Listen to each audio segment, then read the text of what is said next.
எல்லாருக்கும் வணக்கங்க. நீங்கள் இந்த புரோக்கன் விண்டோ கான்செப்ட்னு கேள்விப்பட்டிருக்கீங்களா? ஸோ இன்றைக்கி நான் ஒரு புக்கை கிராஸ் பண்ணி வரும்போது ஒரு புக்கு படிச்சுட்டு இருந்தேன். ஃபிக்ஸிங் புரோக்கன் விண்டோ அப்படின்னு சொல்லிட்டு ரிட்டன் பை ஜார்ஜ் கெல்லிங் அப்படின்னு சொல்லிட்டு ஒரு ஆத்தர் எழுதியிருந்தாருங்க. ஸோ இந்த புக்கில் ஒரு சுவாரஸ்யமான கான்செப்ட் என்னென்னு பார்த்தீங்கன்னா, அதாவது 1994 நியூயார்க்கில் அதிகமாக க்ரைம்ஸ் நடந்துகிட்டு இருந்த ஒரு பீரியடில் டோனி அப்படிங்கிற ஒருத்தர் மேயராக வர்றாருங்க.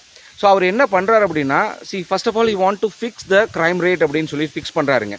ஸோ அதுக்கு என்ன பண்ணுறாரு அப்படின்னா, சின்ன சின்ன க்ரைம் பண்ணக்கூடிய அந்த பப்ளிக்கை பூராத்தையும் ஜெயில் பண்ணுறாருங்க. அதாவது லைக் கிராஃபிட்டி பண்ணுறது, பொது சொத்துக்கு சேதம் விளைவிப்பது, ஒரு டிஸார்டர்லி கண்டக்ட்டு, இந்த டிக்கெட் எடுக்காமல் பஸ்ஸில் ட்ராவல் பண்ணுறது. ஸோ இந்த மாதிரி விஷயங்களுக்கு எல்லாத்துக்கும் ஃபஸ்ட்டு ஒரு தண்டனை கொடுத்து எல்லாத்தையும் உள்ளே வைக்கிறாருங்க.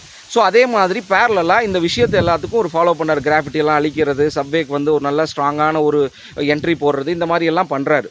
ஸோ பொதுவாக இதோட இம்பேக்ட் எந்த அளவுக்கு இருக்கும் அப்படின்னு சொல்லிட்டு ஒரு ரஃப் எஸ்டிமேட் எடுக்கிறாங்க. ஸோ ஒரு 1 இயர் கழித்து இந்த மாதிரி விஷயங்கள்லாம் பண்ணதுக்கப்புறம் ஒரு ரஃப் எஸ்டிமேட் என்ன சொல்லுதுன்னு பார்த்தீங்கன்னா, 72% ஆஃப் க்ரைம் ரேட் டிராஸ்டிக்காக டவுன் ஆகிருக்குது அப்படிங்கிற மாதிரி ஒரு ரிசர்ச் சொல்லுதுங்க.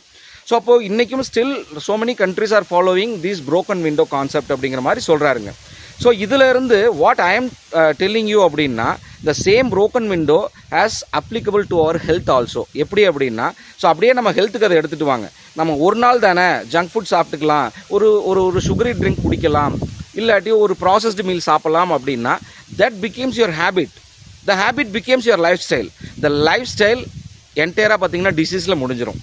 ஸோ அதனால தான் என்ன பண்ணணும் அப்படின்னா, we have to take a healthy traditional foods அப்படின்னு சொல்ல வரேன்.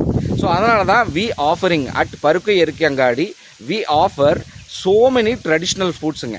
ஸோ இதை ஃபஸ்ட்டு பவுல் நீங்கள் எடுத்துக்க ஆரம்பிக்கும் போது ஒரு சின்ன சேஞ்ச் தான், it leads to a very big habit. ஒரு நல்ல ஹேபிட்டாக மாறும். ஒரு நல்ல ஹேபிட் தான் ஒரு நல்ல ஃபேமிலியை கொடுக்க முடியும். So that's why we always offering. நாங்கள் என்ன பண்ணுறோம் அப்படின்னா, நாங்கள் ப்ராடக்டை செல் பண்ணலைங்க.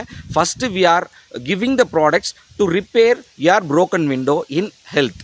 ஸோ அப்படின்னு தான் நாங்கள் ஃபீல் பண்ணி தான் ஒவ்வொரு ப்ராடக்ட்டுமே நாங்கள் மார்க்கெட்டுக்கு கொண்டு வந்துட்டுருக்குறோம். ஸோ எங்களோட ப்ராடக்ட் சாய்ஸஸ் எல்லாமே பார்த்தீங்கன்னா கீழே நான் லிங்க்கில் பயோவில் கொடுத்துருக்கேன். So that you can try these in your life first time. So and make these your habit and your lifestyle become a healthier one. So நம்மளோட கான்செப்ட் பார்த்தீங்கன்னா சாயில் டு சலைவா அப்படிங்கிற ஒரு கான்செப்டில் தான் வி ஆர் ப்ரொவைடிங் ப்ராடக்ட்ஸுங்க. Give a try and comment the changes that you have made in your life. Thank you.